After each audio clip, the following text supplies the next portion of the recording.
Samantala, natagpuan ang bangkay ng isang engineer na kabilang sa 2 namatay matapos tumama ang barge at tugboat sa F. Manalo Bridge sa Marikina River sa kasagsagan ng masamang panahon ito pong nagdaang linggo.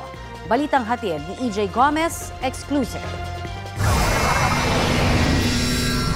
Sa videong ito, kitang pinagtutulungan ng mga otoridad ang pagkuha sa bangkay ng isang lalaki mula sa ilog. Retrieval operation yan ng Pasig City BFP Marine Fire Search and Rescue Unit kasama ang Pasig City Police sa MRR Street, Barangay Pineda sa Pasig City nitong linggo.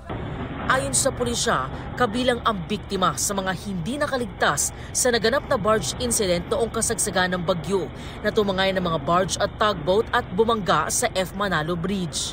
Itong insidente na to ay kinukunik ko sa nangyaring sakuna dito sa may F. Manalo Bridge. Sabi nung asawa niya, yung biktima natin, tinangka pala na itong tulungan yung mga kasama niya during yung pagragasa nung bagyong Karina. Yung pala nadamay siya, nasama siya sa namatay. Mismong asawa raw ng biktima ang nagkumpirma sa pulisya ng pagkakakilala ng lalaking nasawi.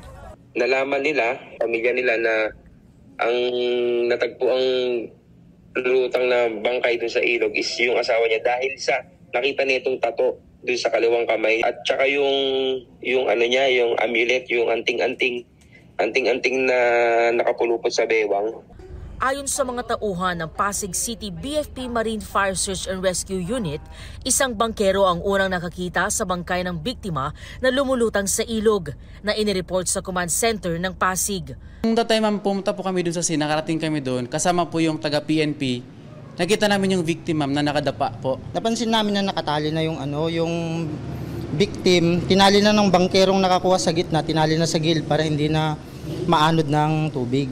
Base sa inisyal na investigasyon, nagtatrabaho raw bilang second engineer sa isang marine shipping company ang biktima.